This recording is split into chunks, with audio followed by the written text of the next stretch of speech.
alunos, vamos para mais questões aí de informática, mais situações de informática para concursos. Agora vamos falar sobre formatação do disco rígido. Na aula anterior, nós falamos sobre o disco rígido, que é memória secundária, memória auxiliar ou ainda memória de massa.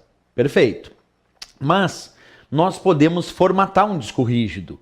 E outra novidade bem legal, o disco rígido, inclusive, ele já vem formatado fisicamente de fábrica. E quando me perguntam o que é formatação de um disco rígido, é preparar esse disco rígido para que ele possa receber arquivos, dados e informações. Quer dizer, quando eu penso em formatar um disco rígido, é preparar de alguma forma o disco rígido para que ele receba arquivos. Mas o disco rígido, ele já vem, vou repetir, formatado fisicamente de fábrica. Isso quer dizer que o fabricante desse disco rígido já realizou uma formatação nele. E essa formatação é chamada de formatação física.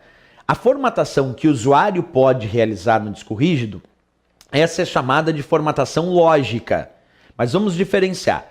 Na formatação física de um disco rígido, observa aqui num esqueminha, o fabricante cria o que nós chamamos de trilhas e de setores na superfície dos discos do disco rígido. Professor, explica melhor. Então vou destacar aqui em amarelo, acompanha comigo. Aqui eu tenho em amarelo destacado uma trilha desse disco rígido, porque as trilhas são esses círculos concêntricos.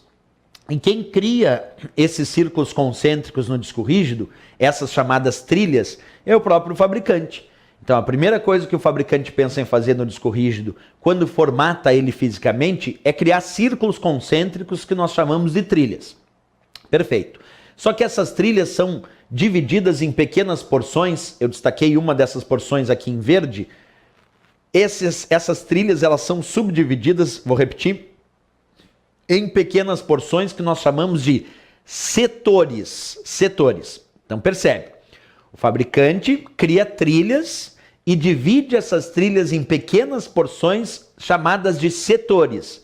E cada setor de um disco rígido possui por padrão 512 bytes de capacidade de armazenamento de dados ou informação.